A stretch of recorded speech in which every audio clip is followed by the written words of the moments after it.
Estamos dando inicio a una conferencia de prensa sobre la economía cubana.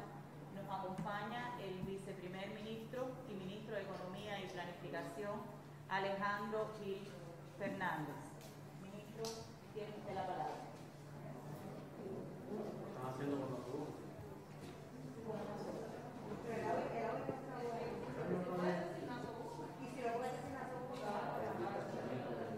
Estamos distanciados. Como me digan. Iván, audio. Estamos transmitiendo en vivo. Estamos en vivo. Bien, muy buenos días a todos Ahora sí. los que nos acompañan. Se oye, así que cumplo las medidas indicadas para la protección de la salud. Estamos saliendo gradualmente de pudiéramos decir, las mayores complejidades de la COVID, pero sin confianza y con mucha responsabilidad individual.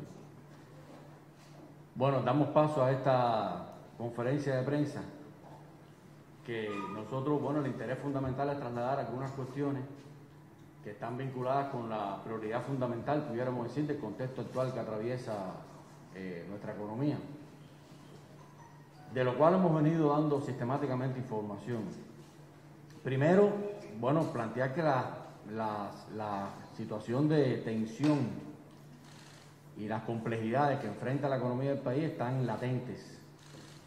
Nosotros, como en otras ocasiones hemos venido informando, en el año 2020 la economía perdió, si lo comparamos con el 2019, perdió alrededor de unos 2.400 millones de dólares de ingresos, asociado en lo fundamental al recrudecimiento del bloqueo y a la presencia, ya a partir del segundo trimestre del año, de la COVID, con un impacto sobre todo en el turismo y en la actividad económica y social en general.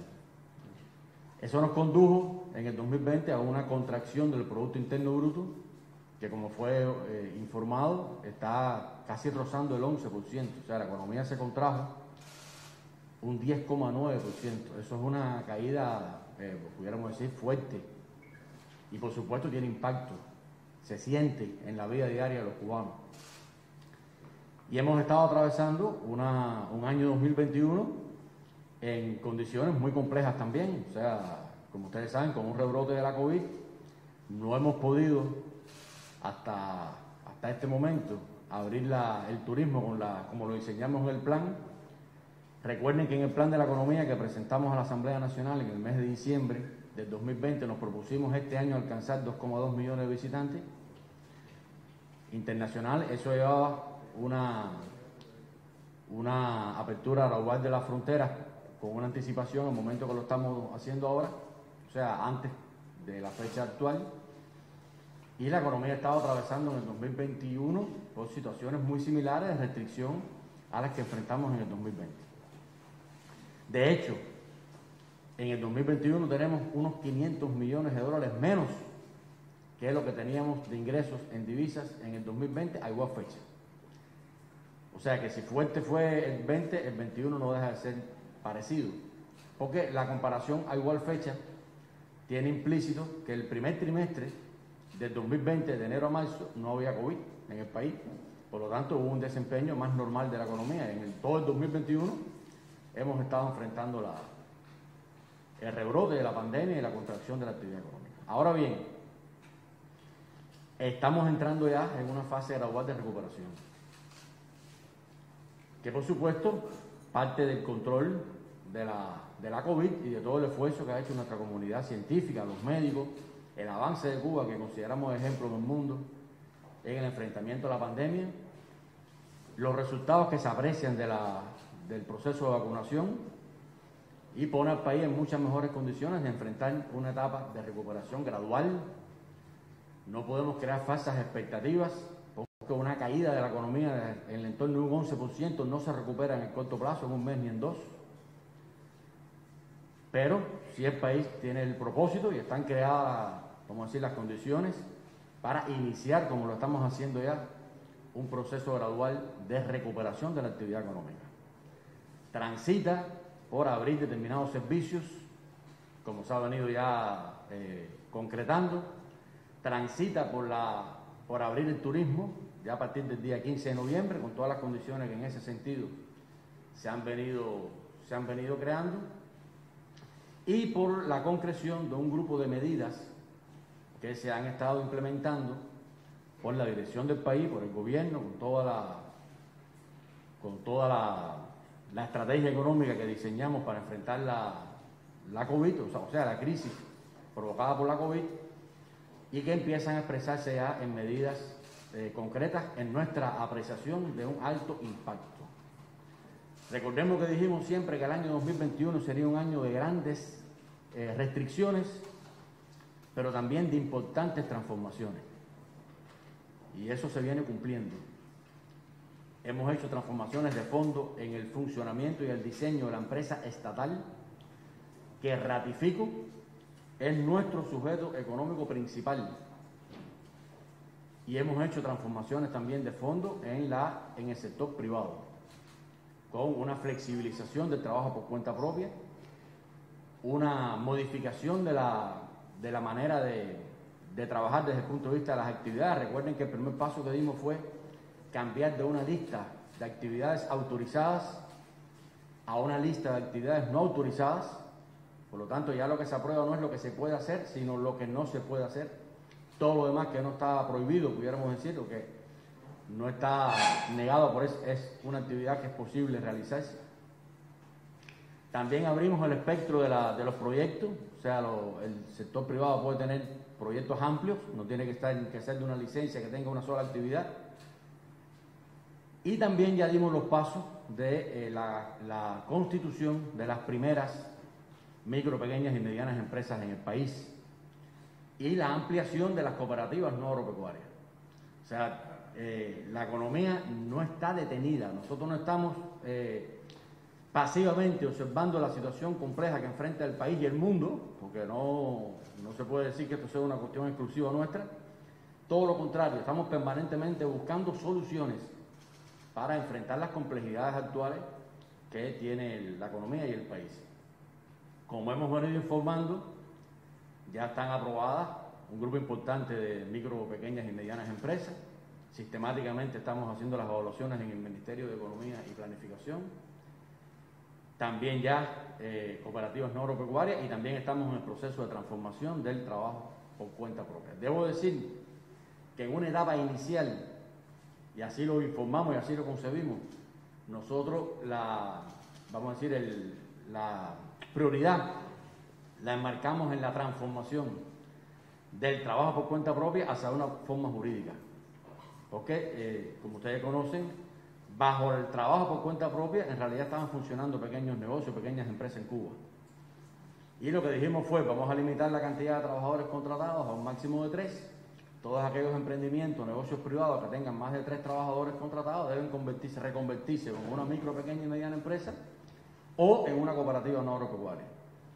Y creamos las condiciones con una plataforma digital, prácticamente con un mínimo de burocracia, con un máximo de agilidad, pudiéramos decir. Fíjense en un periodo corto de tiempo cómo ha funcionado este mecanismo, trasladando total transparencia y confianza en la relación del Ministerio de Economía y Planificación con los diferentes solicitantes. Y ya debo decir que por la información que ustedes vieron que hicimos pública ayer, ya hay 67 micro, pequeñas y medianas empresas que no provienen de reconversión. O sea que además de la reconversión de trabajo por cuenta propia en forma jurídica, micro, pequeñas y medianas empresas o cooperativas no agropecuarias, también se están aprobando MIPYMES que no provienen de un trabajo previo, sino que son nuevos emprendimientos. O sea que si en un inicio diseñamos una primera etapa para la reconversión y una segunda etapa para los nuevos emprendimientos, prácticamente ya la segunda etapa y la primera etapa se solaparon y no tenemos ningún tipo de restricción en ese sentido. Y aprovecho para informar que no tenemos ningún tipo de límite ni de meta, que es otra pregunta que nos han hecho. Bueno, ¿hasta cuántas pymes van a llegar? Y cuando lleguen a un número determinado van a parar y no van a aprobar más ninguna. No existe ningún tipo de... No tenemos meta y no tenemos restricción. Es un actor económico que llega a la economía a jugar un papel complementario, como establece nuestra constitución y nuestro modelo económico, pero que, bueno, no tiene no hay un límite de tiempo. O sea, esto no es una convocatoria que va a estar abierta 2, 3, 4, 5, 6 meses y después se cierra, ni tenemos previsto cuando lleguemos a 1.000, 2.000, 3.000, 4.000 o el número que sea de micro, pequeñas y medianas empresas cerrar hasta nuevo aviso. De ahí esto está abierto a todos aquellos emprendimientos que cumplan con ese diseño de política que aprobó el gobierno. Entonces también, fíjense, aquí estamos dando paso en la diversificación del tejido productivo del país. Hemos adoptado medidas muy transformadoras y de gran calado en la empresa estatal. Ya hay más de 60 empresas estatales en Cuba que no están aplicando, o sea que ya iniciaron el proceso de retribución a los trabajadores sin la obligación de aplicar la escala salarial. Esto era una de las medidas que más distanciaba, pudiéramos decir, la gestión o la autonomía entre el sector no estatal o el sector privado y el sector estatal. O sea, la autonomía del sector no estatal, sector privado, para fijar su retribución con sus empleados, con los socios en el caso de las cooperativas, etcétera, en función de sus ingresos, mientras la empresa estatal, bueno, tiene que cumplir una escala salarial. Ya eliminamos esa obligación y gradualmente, poco a poco, vamos incorporando empresas estatales en este mecanismo, de forma tal que funcionen con un sistema de gestión más autónomo, más flexible, de más posibilidades para aprovechar las oportunidades también, y puede haber una decisión más ajustada a las características de la empresa en cuanto a cómo retribuye a sus trabajadores, y puede establecer distinciones entre trabajadores que ocupan similares cargos, pero uno aporta más que otro, y puede incluso premiar ese aporte. O sea, cae en las manos ahora de la dirección de la empresa el manejo de su fondo de salario en función de sus intereses propios. Eso es una medida que dota a la empresa estatal socialista de mucha más autonomía y que por lo tanto también es un actor que estamos impulsando para que aproveche estas oportunidades de recuperación gradual de la economía y contribuya al impulso económico que el país requiere. Y también en la empresa estatal hemos hecho algo que yo diría con mucha humildad que es una innovación muy cubana, que es la micro, pequeña y mediana empresa estatal. O sea, antes aquí había una especie de, pudiéramos decir, de planteamiento de que para que determinadas actividades fueran más flexibles, más dinámicas, pudieran prestarse con una mayor, vamos a decir, flexibilidad, había que pasarlas del sector estatal al sector privado. Ya nosotros también tenemos posibilidades de tener micro, pequeñas y medianas empresas en el sector estatal que pueden trabajar bajo un sistema de gestión igual, similar o igual al sector no estatal. Y ya de hecho tenemos las primeras 4 micro, pequeñas y medianas empresas estatales. Ya las tenemos. Incluso una de ellas, una empresa de comercio exterior, una micro, pequeña y mediana empresa estatal de comercio exterior que se va a dedicar a gestionar las necesidades o demandas de comercio exterior de pequeñas cantidades del sector estatal y del sector no estatal, para buscar más flexibilidad, más agilidad en las contrataciones. Eso también ya lo tenemos aprobado. O sea que ya podemos disponer también del modelo de gestión en el sector estatal que se ajusta o es similar a la forma en que se gestiona un pequeño negocio en el sector privado.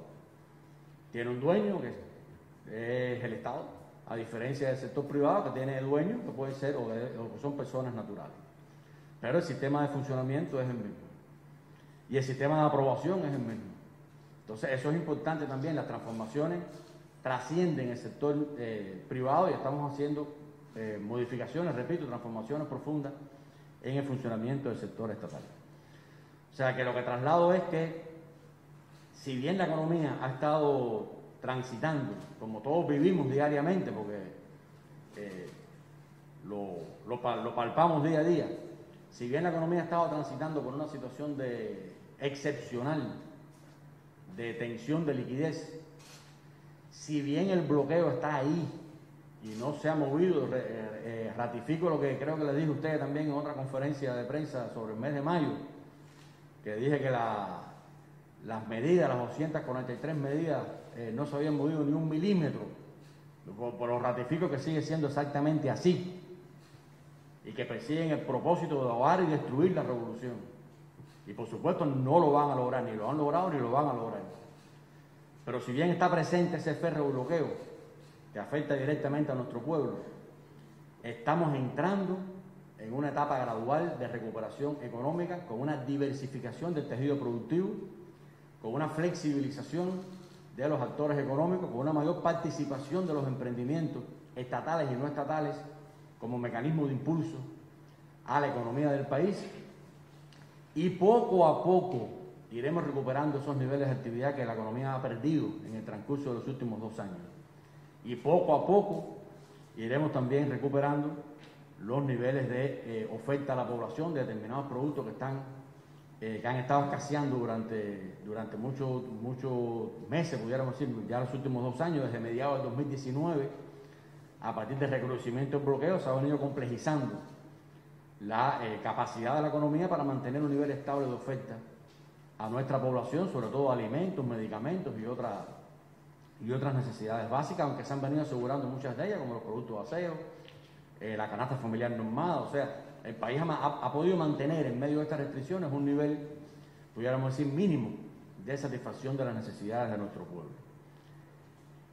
Las prioridades fundamentales en las que estamos enfocados en medio de esta compleja escenario que, repito, hemos venido transitando en él y entramos en una fase de gradual recuperación, se centran en lo fundamental, en todo el enfrentamiento que tenemos que hacer a la inflación. Es uno de los fenómenos con más presencia, con más quejas de nuestra población, más polémico también en el día a día de nuestro pueblo. Todo el crecimiento que han tenido los precios en sentido general, disímiles causas están presentes, pero es una de las tareas fundamentales que tenemos que enfrentar en materia económica en el país. La sostenibilidad del sistema electroenergético nacional es otra de las cuestiones que está evidentemente afectando la vida diaria, y no solamente del pueblo, sino la economía. Nosotros hemos tenido que paralizar un conjunto de actividades económicas de gran impacto para evitar o para minimizar los efectos negativos en la población.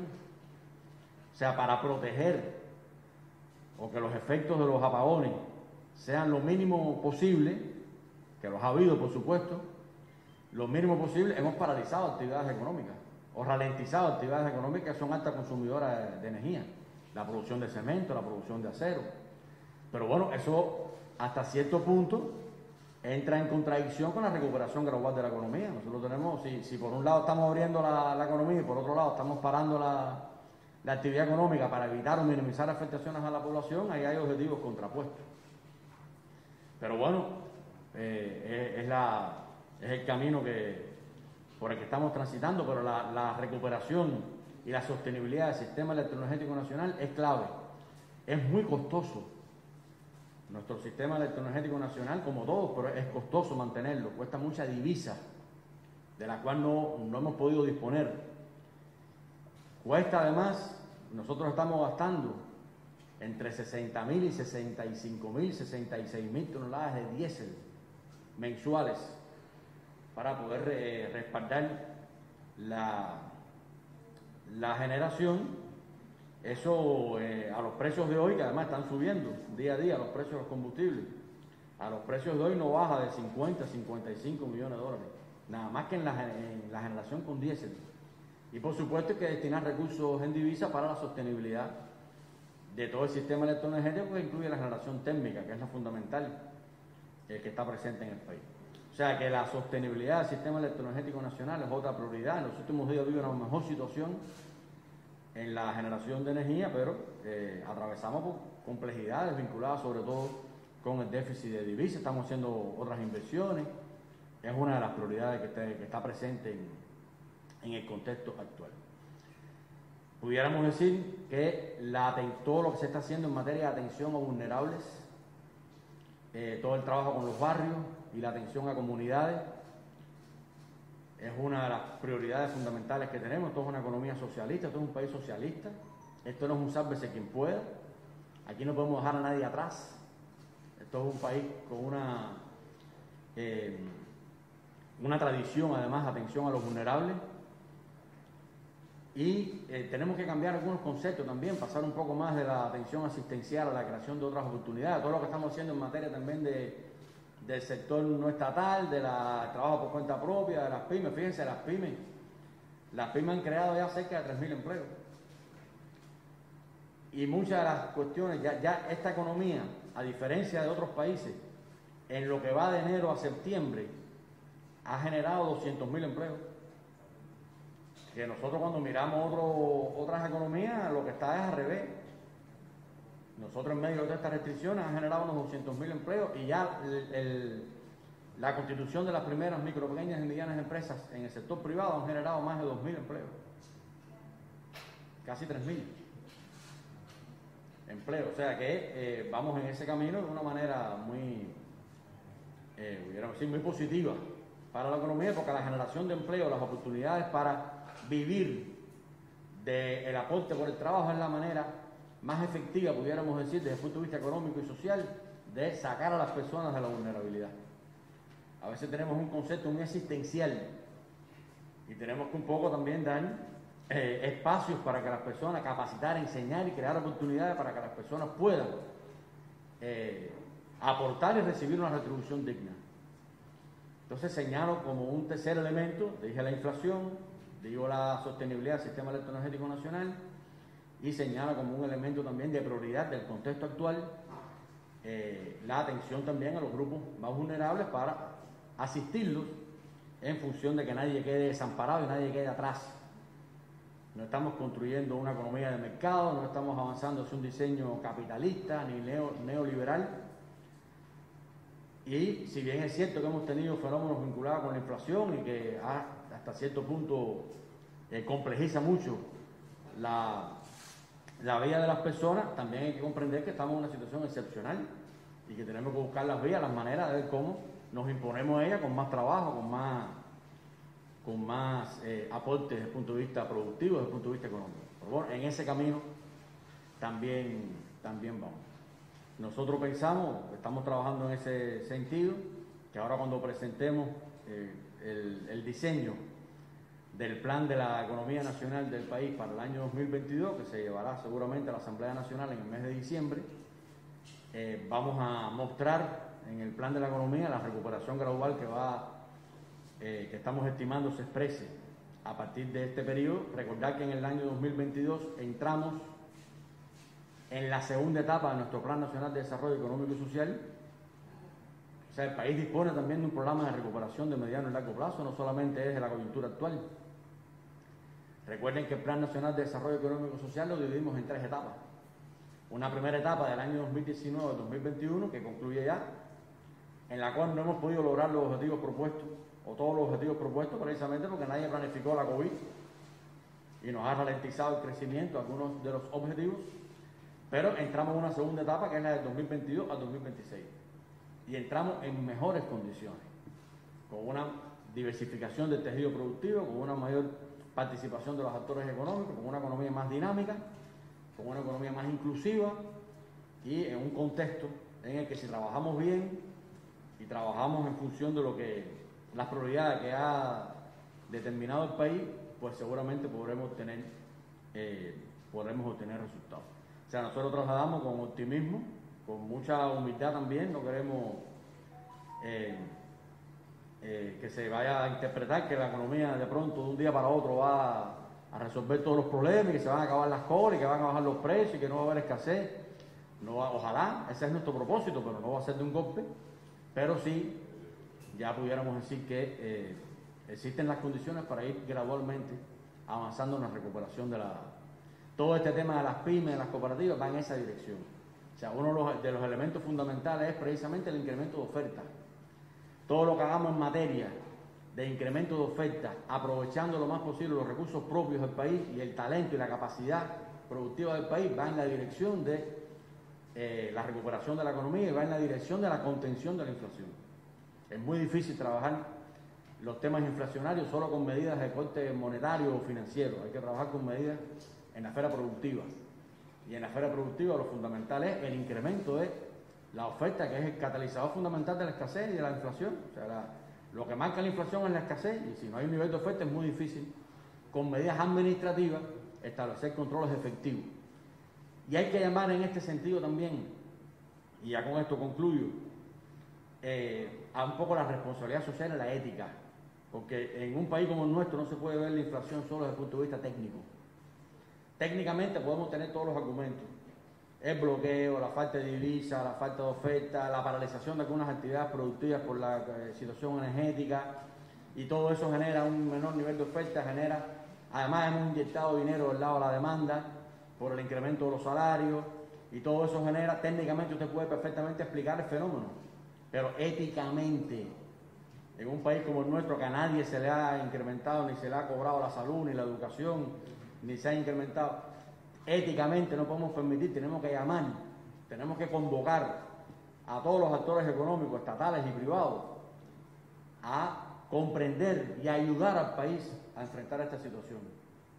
Y no aprovecharse a veces de una manera, pudiéramos decir, casi criminal, aprovecharse de las necesidades del pueblo para, desviando recursos, revenderlos a precios exorbitantes, medicamentos, antibióticos, que realmente son cuestiones que usted, por mucho que técnicamente las exprese y que diga, no, pero la solución es muy sencilla, es tener oferta en la farmacia.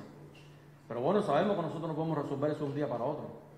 Entonces la solución que tenemos en la mano también es el control y es la ética de las personas, y es la responsabilidad social, y es combatir esos fenómenos especulativos.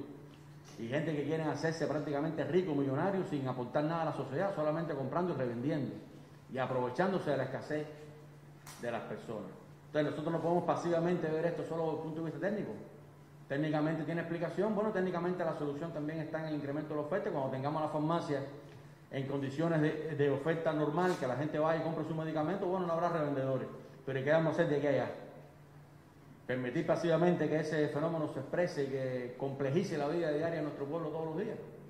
O sea, hay que llamar también a la responsabilidad social, y todo lo que estamos haciendo es en función de que todas las personas en Cuba puedan trabajar dignamente y puedan recibir una retribución por el trabajo aportado, que aspiramos que sea cada vez más digna y que cada vez permita más satisfacer las necesidades básicas de las personas y de sus familias.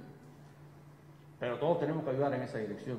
No es solamente las medidas de corte antiinflacionario desde el punto de vista del gobierno, sino es el combate, la sociedad, el control popular, la denuncia, la participación activa de nuestro pueblo para evitar estos fenómenos especulativos, que si bien es cierto que en situaciones de crisis económica salen a la luz muchas buenas prácticas, como hemos visto en estos meses, de donaciones, incluso de personas del sector privado, donaciones a los hospitales, donaciones de mascarillas, los carros de los taxistas se han puesto en función de transportar a los enfermos y no han cobrado, o han cobrado muy poco. Todo eso que hemos visto de buena, que además es una característica de nuestro pueblo. También hemos visto las malas almas que han salido también a buscar la especulación, la reventa, los coleros, el desvío, el robo, la trastienda, aprovechándose de que, bueno, usted compra aquí a 1 por 24, estoy hablando tipo cambio, a 1 por 24 y vende aquí a 1 por 70, 1 por 80. Y entonces, bueno, se hace una ganancia totalmente ilegal y totalmente fuera de toda ética. Y mucho más en cualquier país y en cualquier economía, pero mucho más una economía en un país como el nuestro, que está dignamente enfrentando un recio bloqueo y que está buscando todas las vías posibles, inclusivas todas, de salir adelante e imponerse a esta situación. Entonces, bueno, concluyo con eso, les traslado optimismo, les traslado que sí, que Cuba se mueve en la dirección correcta, se mueve para más socialismo, y que iniciamos una fase gradual de recuperación económica y poco a poco iremos, sin duda alguna, recuperando niveles productivos y niveles de actividad que hemos perdido en los últimos años en la economía como consecuencia del bloqueo y como consecuencia de la COVID. Entonces estoy abierto a las preguntas que ustedes tengan. Muchas gracias, viceprimer ministro, por su presentación. Corresponde ahora pasar al proceso de intercambio, preguntas y respuestas. Pedimos por favor a los corresponsales que se identifiquen con el medio y su nombre. Comenzamos la primera pregunta, por favor.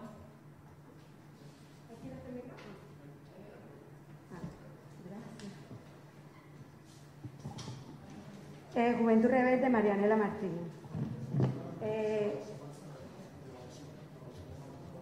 Bueno, el ministro se detuvo en la inflación y habló de algunos de los mecanismos para frenarla.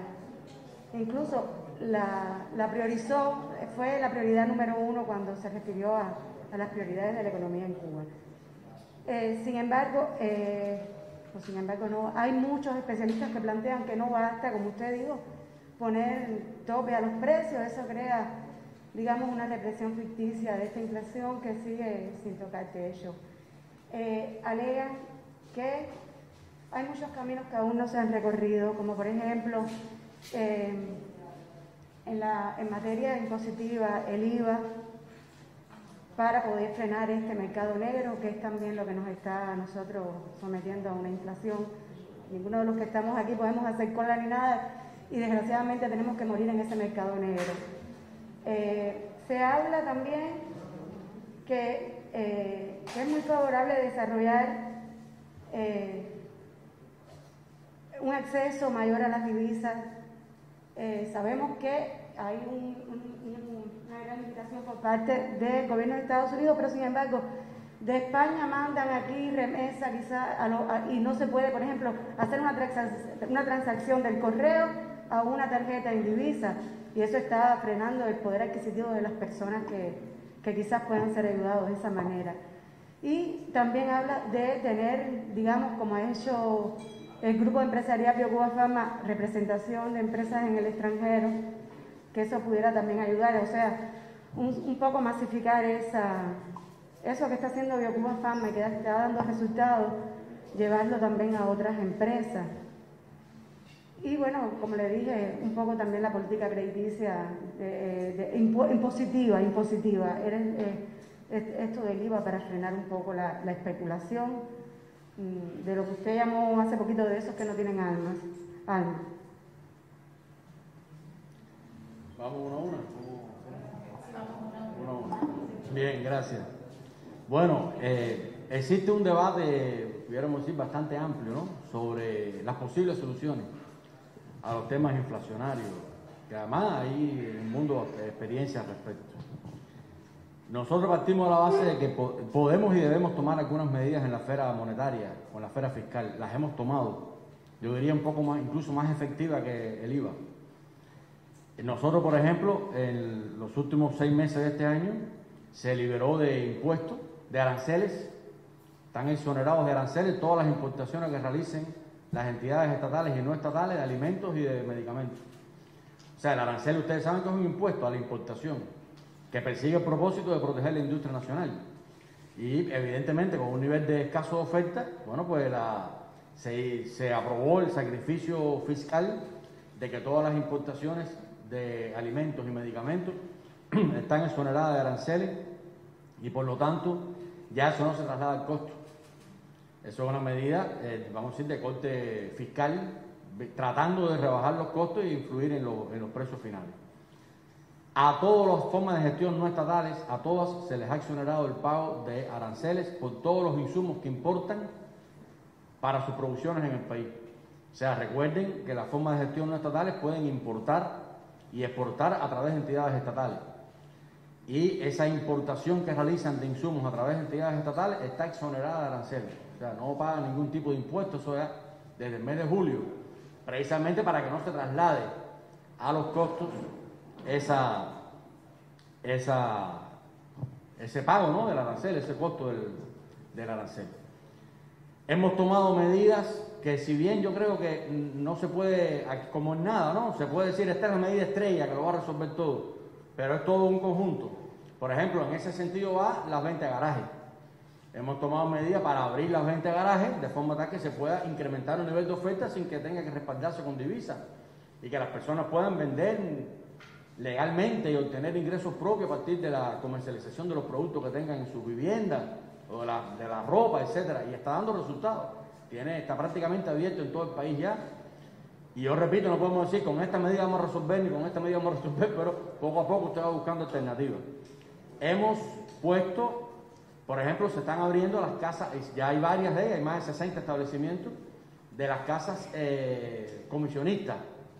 Casas comisionistas donde también las personas naturales y jurídicas pueden acudir a poner productos ahí que incrementen la oferta a la población. Hemos quitado todas las restricciones.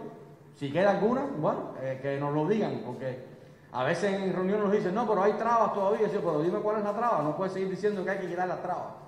A las trabas hay que poner el nombre y apellido para uno poder identificarla y ver si la quita, porque muchas trabas están en el pensamiento. Entonces es muy fácil decir, no, porque todavía hay muchas trabas, pero bueno, dime cuáles son. Prácticamente nosotros todas las que hemos encontrado las hemos quitado para la venta y comercialización de inventarios ociosos, que hay bastantes en nuestra actividad, en nuestras entidades estatales. Las entidades estatales pueden vender inventarios ociosos de sus propios almacenes, pueden venderlo por las plataformas online. De hecho, ahora en la jornada económico-productiva se ha hecho una buena promoción de eso y está dando resultados. Pueden venderlo en las casas comisionistas, o sea, pueden hacer determinada comercialización también en función de incrementar los niveles de oferta. Nosotros hemos estudiado el IVA. El IVA es un tipo de impuesto al valor agregado. Es verdad que en su diseño técnico es menos inflacionario que el impuesto sobre venta, porque solamente penaliza, o sea, solamente capta ese impuesto en el valor agregado y no en el valor total de la venta. Tiene complejidades desde el punto de vista técnico, también en el diseño contable, en la forma que hay que estructurarlo. Pero nosotros para hacer medidas de transformación de carácter tributario que tienen una determinada complejidad, tenemos también que en nuestra apreciación, ¿no?, los análisis que hemos hecho, tenemos que avanzar más en el incremento de la oferta, la medida básica, o sea, todas las medidas que usted tome desde el punto de vista fiscal, desde el punto de vista monetario, o incluso desde el punto de vista de restricción administrativa, de control administrativo, tienen un efecto limitado si no hay un incremento de los niveles de oferta. Porque usted puede rebajar el costo o el precio oficial, aplicando menos impuestos, quitando un impuesto y poniendo otro, tomando medidas de carácter tributario o monetario. Entonces, lo que antes costaba 30 pesos ya lo logra poner en 28 o en 27. Pero si viene alguien atrás, que antes lo compraba en 30 y lo vendía en 100, y ahora lo compra en 28 y lo sigue vendiendo en 100, la gente no aprecia el impacto real de la medida. Entonces, mientras haya una escasez de oferta, haya personas que se dediquen a la reventa y hay una demanda en capacidad de adquirir esos productos a 100 pesos, entonces, por mucho que usted te lo ponga en 30, en 28, en 25, en 27, los efectos inflacionarios van a estar presentes. Hay una inflación, vamos a decir, desde el punto de vista de la falta de correlación entre la oferta y la demanda, que usted tiene que combatirla por la vía del incremento de la oferta. O sea, son elementos que no podemos perder de vista y todos los esfuerzos deben ir en el sentido del incremento de la oferta. Es verdad que si nosotros pudiéramos vender hoy dólares en las cadenas y en los bancos, eso es una manera de combatir el mercado negro, el mercado ilegal. Porque hoy las personas acceden a ese mercado ilegal para comprar la divisa y bueno, la ponen en una tarjeta, o ustedes saben que ya está el dólar también como que digital, se cambia de una tarjeta a otra y todos esos mecanismos que tenemos en el país. Y es cierto que si nosotros tuviéramos la capacidad de vender dólares en las cadenas y en los bancos, pues bueno, estaríamos de alguna manera inyectando una liquidez en la economía en divisa que hace que la necesidad del mercado ilegal o se disminuya o no exista, y por lo tanto usted establece un nivel de... Nosotros no podemos aspirar a hacer eso en este minuto, con la escasez de divisas que tiene el país y las prioridades. Pues nosotros tenemos que coger los dólares que tenemos, ¿para qué? Para importar el arroz, para importar los frijoles, para importar los combustibles, para darle sostenibilidad al sistema electroenergético nacional, para importar los medicamentos del cuadro básico que están en falta una buena parte de ellos. O sea, esto es un país que responde. Nosotros no podemos caerle atrás un poco a la especulación desatendiendo las demandas fundamentales de la población que están en la canasta familiar normada, que están en la generación de energía, que están en un abastecimiento estable de los combustibles. Ustedes saben lo que pasa aquí cuando de pronto se acaba la gasolina en los cupés, y mantener un nivel de gasolina en los cupés para que haya una estabilidad lleva a disponer de unas 20.000, 22.000 toneladas de gasolina mensuales. Entonces usted no puede coger ahora divisa, empezar a inyectar en el mercado de las cadenas y después entonces no hay gasolina en los cupés, porque al final ese litro de gasolina entonces se va a revender a 3 veces el precio. Entonces por un lado está combatiendo la inflación con medidas monetarias y por otro lado se le dispara la inflación por la escasez de oferta de algunos productos. O sea, es un asunto complejo, pudiéramos decir que no tiene una solución única y que todos los poquitos van en esa dirección. Yo sí les ratifico, les digo, que estamos estudiando y estamos revisando todas las alternativas posibles, las que están a nuestro alcance, las que no tienen corte neoliberal, que es una de las prioridades, por supuesto, que el gobierno tiene puesta adelante por los impactos que tiene en la vida de nuestro pueblo, y que la concentración fundamental la tenemos en cómo incrementar los niveles de oferta.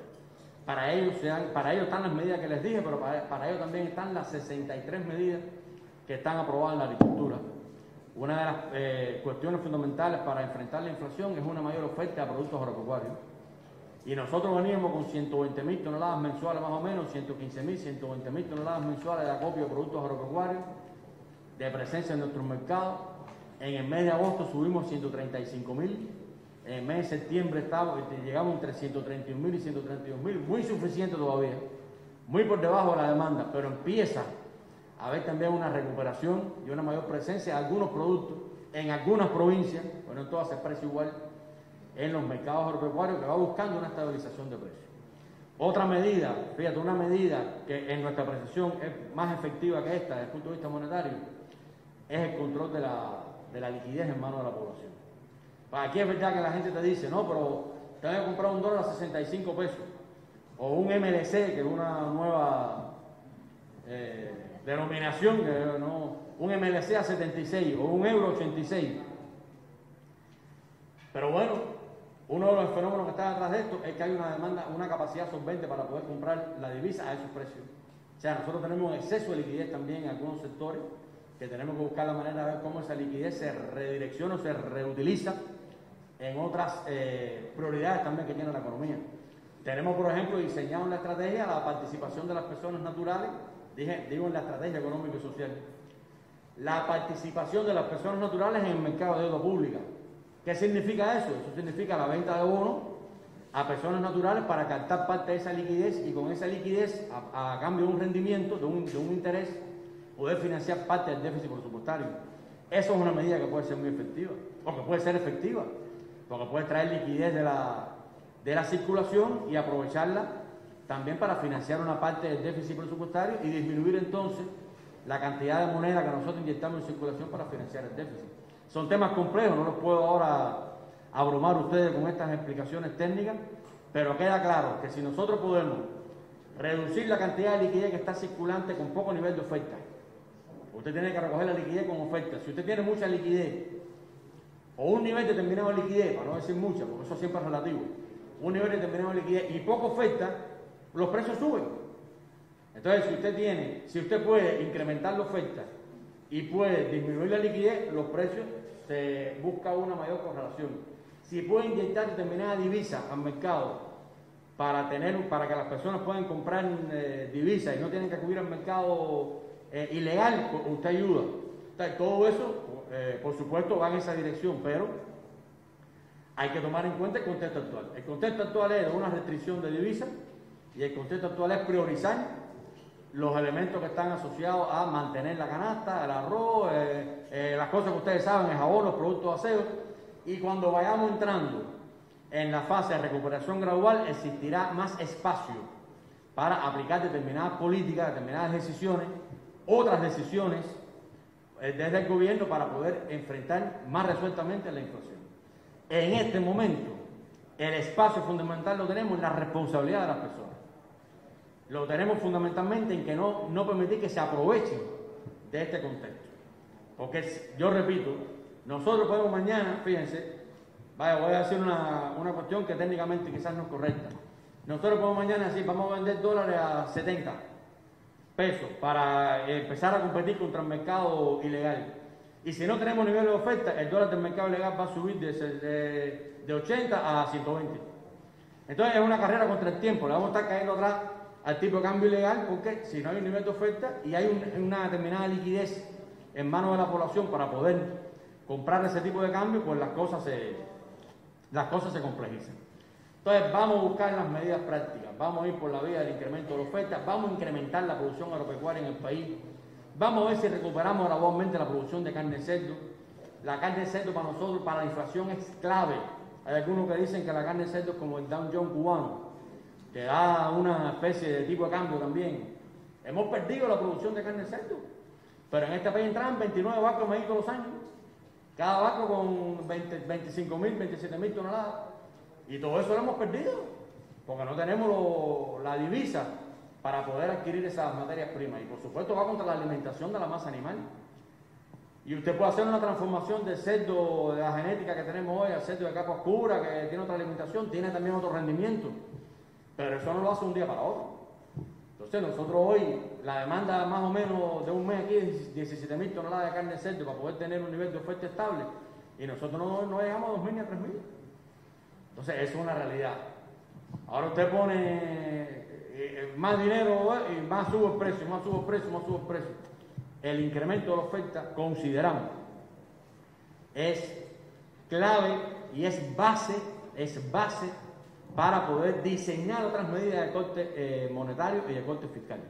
No podemos, sin incrementar la oferta, aspirar a un control efectivo de los procesos inflacionarios que vive el país solamente desde la óptica de las medidas de carácter monetario y de carácter fiscal. De cualquier manera, debate abierto, polémico, y bueno, que nosotros estamos inmersos en ese huracán a diario y estamos también trabajando con la academia y buscando alternativas, pero sí es un objetivo. O sea, el objetivo de la política económica no es dejar correr esto, ¿no? El objetivo de la política económica es ver cómo nosotros, con medidas efectivas, podemos avanzar en el control de la inflación. Y no es fácil, y no es una resolución, y no es una reunión burocrática que digamos, vamos a meter una resolución que diga tal cosa. Y convocamos, ratifico, creo que por cuarta o quinta vez, a la responsabilidad social. A la responsabilidad social. No podemos permitir que las personas se aprovechen, algunas de ellas, no, por supuesto, no estoy hablando del pueblo, estoy hablando de los especuladores, se aprovechen de los escenarios de escasez para vivir, de comprar y revender a precios exorbitantes productos que son de altísima demanda de nuestro pueblo, sobre todo medicamentos y alimentos, que son cuestiones, dije, criminales ahorita y lo ratifico. Muchas gracias. Pasamos a otra pregunta. Vamos a tomar ahora unas 2, 3 preguntas para que el viceprimer ministro pueda responderlas. Andrea, por favor. Sí, buenos días, ministro. Soy Andrea Rodríguez de la agencia de prensa AP. Señor, ¿me puede...? Acá. ¿Dónde está? Acá. Buenos días. Señor, ¿me puede decir cuál es el estimado del gobierno cubano de la inflación? ¿A cuánto es la inflación que el gobierno cubano, el porcentaje de esta que el gobierno cubano estima, por un lado? Y por el otro, hay una notable presión migratoria entre los jóvenes. Y en muchos casos, usted mencionó la necesidad que el país tiene de desarrollar este talento para la economía del país. Si un joven profesional calificado, obrero calificado, se emigra, se pierde ese talento y la economía del país pierde. ¿Hay algún plan, por ejemplo, relacionado con que los profesionales, ingenieros y arquitectos puedan abrir sus propios negocios más allá de trabajar en las pymes, o algún plan para retener a los jóvenes obreros calificados en el marco de la economía cubana? Gracias. Bien. Muchas gracias. ¿Va a responder o cómo lo desea? ¿Directo o recogemos 2 preguntas? No, vamos a recoger 2 o 3. Ya, perfecto. Entonces, por favor. ¿Sí? ¿Hola? Sí, le doy la Buenos palabra días. a todos enseguida. Hola. Sí. Catel, periodista de AFP, Catel Aguilar. Usted mencionó el objetivo que se había fijado en diciembre de la llegada de 2,2 millones de visitantes este año. ¿Nos podría actualizar cuál es el objetivo hoy en día? Y por otra parte, si nos puede actualizar también la previsión de crecimiento para este año en Cuba. Gracias. Por acá. Buenos días, ministro. Luis de Jesús, del periódico Claridad de Puerto Rico. Mi pregunta iba también en la línea que hace la compañera de FP, pero también me gustaría que sumara a eso las previsiones de crecimiento y las proyecciones que se tienen para el próximo año 2022. Usted en una cita anterior con la prensa internacional también había dado cifras en esa línea. Me gustaría que ahondara cuáles son las proyecciones de crecimiento para el próximo año. Muchas gracias, viceprimer ministro. Bien, ustedes me hacen preguntas y yo no me sé la respuesta. Primero, el tema de no me la sé todavía, estamos trabajando en su diseño. Primero, el tema de la inflación, Andrea, nosotros no te puedo dar un dato exacto, porque nosotros estamos reconstruyendo la base de datos. Aquí han pasado varias cosas. Yo voy a mencionar dos de ellas. Una es que la inflación, por lo general, tiene un análisis, vamos a decir, interanual, es la que más vale. O sea, porque la economía tiene estacionalidad.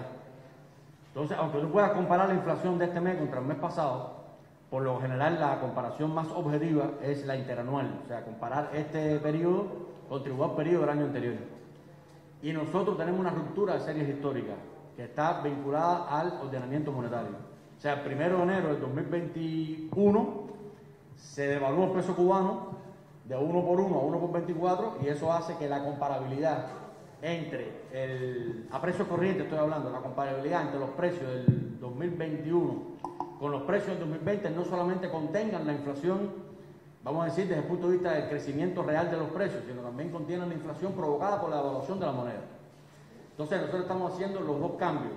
Estamos haciendo el cambio de las series históricas para poder tener una comparabilidad más objetiva y estamos a su vez haciendo algunos cambios en la canasta de los bienes que se captan o se miden para el cálculo de la inflación. Porque la inflación es en una canasta de bienes y servicios, no mide todos los precios de la economía. Por lo tanto, no tenemos oficialmente un dato. Cuando tú comparas un precio del 2021 contra un precio del similar periodo del 2020, repito, tú dices, bueno, una libra de arroz, qué sé yo, en el 2000 en la canasta familiar normal estaba a 25 kilos y ahora está a 7, 9 pesos. Pero eso no es inflación por escasez, eso es inflación porque se le quitó el subsidio, se puso la tasa del tipo de cambio 1 por 24, se incrementaron los salarios, o sea que hay una serie de fenómenos que están en el medio que hasta cierto punto nos complejiza la medición técnica del dato de la inflación. Estamos construyendo eso y antes que termine este año nosotros debemos ya reconstruir la base de datos que teníamos anterior y debemos trabajar en una nueva o una recomposición de algunos de los productos que constituyen la canasta de bienes y servicios. Entonces, pero lo que no cabe la menor duda es que es fuerte. O sea, es que el incremento de los precios que estamos enfrentando, sobre todo los precios reales, porque otro de los fenómenos que tiene esto es que la inflación, los registros oficiales no siempre miden el precio real. O sea, tú mandas ahora a los registradores de la Oficina Nacional de Estadística e Información y te van a coger el precio de las tiendas. Ese es el precio de la oficial. Entonces te van a comparar el precio de la tienda del 2022, vuelvo al 2022, del 2021 contra el precio de la tienda en igual periodo del 2020. Y a lo mejor la inflación que está expresándose en ese producto y en ese precio es la diseñada. O sea, es la inflación que solamente tiene incorporado la devaluación del peso cubano. Que esto antes se vendía a 1 por 1, ahora se vende a 1 por 24. Y te puede dar un dato distorsionado, porque ese mismo producto que se registra con ese nivel de inflación, después la gente de verdad lo compra a un precio 3 o 4 veces superior. Entonces, me puedo parecer aquí diciendo que la inflación está en un 176%. Un ejemplo. Y la apreciación puede ser que está en un 300 o un 400%. Porque el precio que estoy midiendo oficialmente no es exactamente el precio especulativo, sino es el precio oficial. Mientras no estábamos en un escenario donde había una gran brecha entre un precio y otro, y donde no existía un mercado especulativo de reventa, bueno, tú pudieras desestimar ese mercado ilegal, quiero decir, y decir, bueno, el mercado oficial es el que marca pauta y por lo tanto por el mercado oficial yo puedo calcular la inflación. En las condiciones actuales no es así. En las condiciones actuales una parte importante del consumo se expresa en el mercado ilegal. Por lo tanto, tú no puedes dar por hecho que la mayoría de las personas están comprando a los precios oficiales. Hay una parte importante de ese consumo que se está comprando en el mercado ilegal. Si no registras el precio en el mercado ilegal, puedes dar un dato distorsionado de la inflación. Entonces, pido disculpas en ese sentido, pero no quiero dar un dato que realmente no exprese la realidad del país. Lo que estamos reconstruyendo la manera de hacer esos cálculos. Pero sí digo que dé el número que dé, es un fenómeno complejo y que la inflación está presente en la economía y está muy fuerte en la economía. Sobre la migración, nuestra apreciación es que no estamos haciendo la micro, pequeña y mediana empresa privada ni las cooperativas no agropecuarias en el sentido del tema migratorio. Nosotros también creemos que los jóvenes cubanos pueden tener y deben tener un proyecto de vida en la empresa estatal. Y deben y pueden tener un proyecto de vida trabajando en un hospital. Y deben y pueden tener un proyecto de vida trabajando en una escuela. Y deben y pueden tener un proyecto de vida trabajando en los servicios comunales y trabajando en los servicios públicos. Y no podemos ligar el proyecto de vida de un joven cubano con el sector privado únicamente. El sector privado también es un proyecto de vida, pero no es exclusivo. O sea, no hemos diseñado la apertura del sector privado para contener los fenómenos migratorios. Estamos trabajando para que en cualquier puesto de trabajo en Cuba se reciba una retribución digna y se pueda vivir en Cuba decentemente y dignamente, con independencia de cuál es el sector en el que estás trabajando. Y las transformaciones que estamos haciendo en la empresa estatal van en esa dirección. Ya en la empresa estatal se puede ganar 10.000, 12.000, 13.000 pesos. Y cuesta trabajo en el sector privado ganarse el dinero porque hay que pelearlo. Está presente un fenómeno especulativo hoy. Y hay precios que están muy por encima de los costos. Y hay aparentemente un acceso a una ganancia fácil. Pero también hay que entender la coyuntura. Esta coyuntura no puede ser permanente. O sea, nosotros tenemos que avanzar en esa dirección, ya lo dije al principio. Pero sí consideramos que este es un país inclusivo, que este es un país donde los jóvenes tienen un proyecto que se ajusta a su expectativa de vida, no es un proyecto para dentro de 3 generaciones, y que por lo tanto todo lo que estamos haciendo en materia de diversificación productiva y de inclusión de esa fuerza de trabajo joven va en el sentido de que se pueda vivir en Cuba, se viva dignamente en Cuba y se sea feliz viviendo en nuestro país.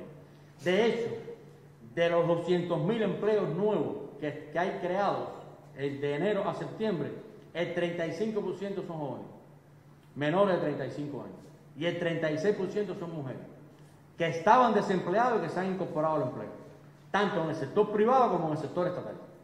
Hay una buena parte de esos jóvenes que han ido a emplearse en el sector estatal. Hoy, por ejemplo, el salario medio de la actividad presupuestada está en 4.192 pesos, el salario medio.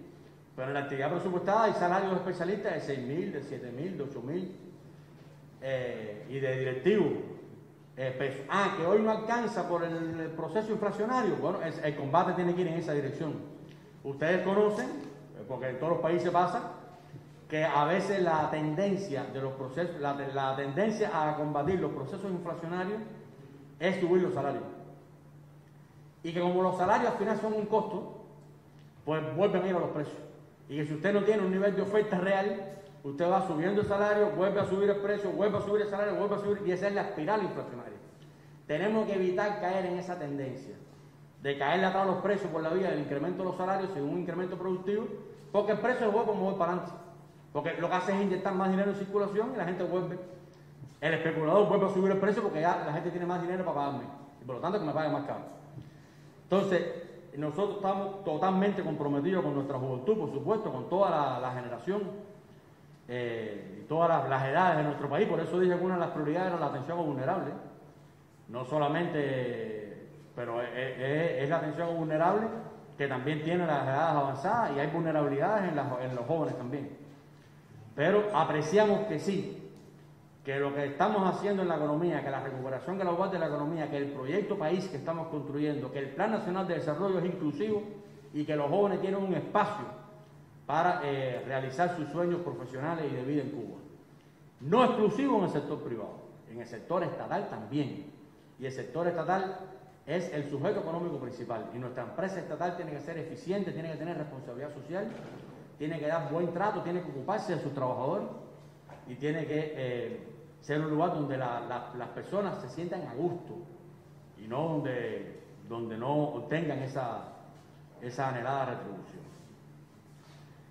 No tenemos todavía a la mano una proyección exacta de visitantes. Por supuesto, no vamos a llegar a 2,2 millones. Eso no es posible. No es posible. Se van a abrir las fronteras a partir del 15 de noviembre. Nos estamos preparando para esa temporada alta.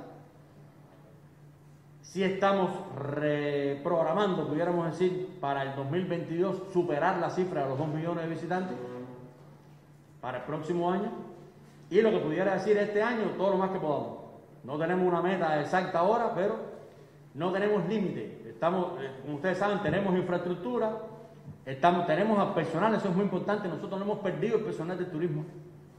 O sea, a pesar de que el turismo ha estado prácticamente cerrado durante meses, más de un año, el personal especializado se ha reubicado en otras labores y se está recaptando, vamos a decir así, reincorporando a esas funciones, y no hemos perdido la especialización, no hemos perdido las competencias, no hemos perdido la fuerza de trabajo. Por lo tanto, ese personal está en capacidad, en condiciones, además con todo el tema de la vacuna, con todos los protocolos, para poder enfrentar una temporada turística de éxito, competitiva, donde el país pueda avanzar en esa dirección. Y bueno, lo que dé, si da 300.000, si da 350.000, si llegamos a 400.000 o 250.000, ya lo que tenemos que aprovechar es mes y medio que nos va a llevar de noviembre a diciembre, y sobre todo crear condiciones para la temporada alta del año 2022, donde sí estamos proyectando ya con más objetividad, pudiéramos decir, sobrepasar la cifra de los 2 millones de visitantes, y que el turismo tenga un aporte importante en la recuperación gradual de la economía. Como dijimos en la reciente Consejo de Ministros de cierre de semestre, nosotros tenemos una meta de crecimiento para este año 2021 que fijamos en el entorno de un 6%. Recuerden que dijimos que la economía en el 20 cayó un 10,9%. Y que nuestra expectativa es la recuperación gradual de la economía, recuperar esa caída entre los años 2021 y 2022. Que para ello es necesario crecer un 6% en el 2021 y un 6% en el 2022. Ya planteamos también en el Consejo de Ministros del cierre de junio que en el primer semestre del año, como es lógico, tuvimos un decrecimiento. Digo, ¿cómo es lógico?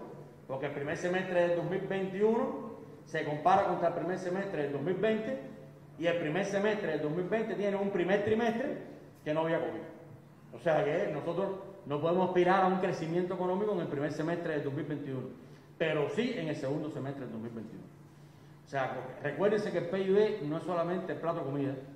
Sobre eso hay determinadas confusiones. La actividad social en nuestro PIB tiene un gran impacto. La recuperación de los niveles de actividad tradicionales, pudiéramos decir, en la salud pública, la educación, el curso escolar, las actividades de la cultura, las actividades del deporte, todas esas actividades tienen aportes importantes al Producto Interno Bruto. De hecho, la caída del 10,9% del 2020 no es solo en la esfera productiva. La caída se expresó fundamentalmente en la esfera social. Todo eso nosotros lo explicamos con datos en la Asamblea Nacional de diciembre, y lo volveremos a hacer este año. Entonces, sí aspiramos a una recuperación económica en el segundo semestre del 2021. De hecho, el segundo trimestre del 2021, la economía creció un 7,5%. Y eso no es nada. No quiero decir que es nada. Prácticamente es crecimiento contra cero del 2020. Porque recuerden que en el segundo trimestre del 2020 paralizamos todo el país. Paralizamos todo el país, cerramos las escuelas, cerramos la fábrica, nos metimos vamos a decir, en el momento de mayor cuarentena. Por lo tanto, lo cerramos prácticamente todo. Todos los niveles de actividad del segundo trimestre del 2021, cuando usted lo compara contra el segundo trimestre del 2020, le da crecimiento. Pero eso no significa en el concepto de crecimiento que estamos acostumbrados a oír. Entonces, sí creció la economía un 7,5% en el segundo trimestre del 2021, contra un segundo trimestre del 2020 que fue casi nulo. Pero en el primer trimestre del 2021 decrecimos más de un 14%. Contra el primer trimestre del 2020, porque en el primer trimestre del 2020 sí había actividad económica. Entonces, mira qué complejidad esa. Decrecimos un 14% en el entorno, estoy hablando de números redondos, en el primer trimestre del 2021, y crecimos un 7,5% en el segundo trimestre del 2021. Porque la comparabilidad contra el igual trimestre del año anterior. Entonces, no creo realmente que podamos alcanzar el 6% de crecimiento que está en la meta del plan de este año. Tendríamos que crecer en el segundo semestre del 2021, tendríamos que crecer, pudiéramos decir, casi más de un 12, un 13, un 14% en el segundo semestre. Eso teniendo en cuenta que la apertura de la actividad económica está ocurriendo en lo fundamental en el último trimestre, no va a ser posible alcanzar esos niveles de crecimiento. Nosotros estamos aspirando a movernos en el entorno de un 2% de crecimiento este año. Es la cifra que incluso nos ha pronosticado la CEPAL. No sé si han visto las últimas publicaciones de la CEPAL, está estimando un crecimiento en el entorno de un 2,2% este año para nuestro país. Aún para ello, tendríamos que crecer bastante en el segundo semestre, comparado con el segundo semestre del año anterior, pero estamos en esa dirección. Y no hemos hecho todavía el plan 2022. Por eso no puedo dar una meta de crecimiento económico del país para el plan del próximo año. Estamos en fase de elaboración del plan 2022, estamos puntualizando los niveles de ingresos en divisa que vamos a tener ese año, que por supuesto estamos proyectando superiores a los del 2021 y estamos proyectando los destinos de esos recursos para las prioridades que ya planteé que tiene los objetivos de la política económica, que ya un poco delineé los fundamentales que tenemos que enfrentar. O sea, no estamos en capacidad hoy, sí lo estaremos dentro de un mes y medio, de dar una proyección de crecimiento del plan de la economía del 2022, pero sí puedo anticipar que evidentemente nos vamos a proyectar un crecimiento económico. O sea, el plan de la economía del 2022 sobre bases objetivas va a proyectar un crecimiento económico con respecto a lo que estamos alcanzando en el 2021. Y en el 2021 aspiramos a un crecimiento económico moderado con respecto al año 2020, que iniciaría una etapa gradual de recuperación de la economía. De todas maneras, siempre trato de poner los pies en la tierra con estos temas, vuelvo a decir que partimos de un decrecimiento del 10,9. O sea, cualquier crecimiento que tengamos en el 2021 está tirando contra que en 2020 la economía decreció un 10,9. No es lo mismo crecer sobre crecer que crecer sobre decrecer. Cuando usted crece sobre el decrecimiento, está recuperando el nivel de actividad que perdió. Cuando crece sobre crecimiento, está poniendo nuevos niveles de actividad en la economía. Entonces, por eso digo que estamos entrando en una fase de recuperación gradual. Estamos recuperando, vamos a iniciar la recuperación de la caída. Todavía no vamos a llegar al nivel del 2019 para poder a partir de ahí tener un mayor nivel de crecimiento. Y nosotros no trabajamos con metas, lo que más podamos, sin perder de vista que es la inflación, es la sostenibilidad del sistema energético nacional, es la atención a los vulnerables, aunque no sea lo que más PIB dé.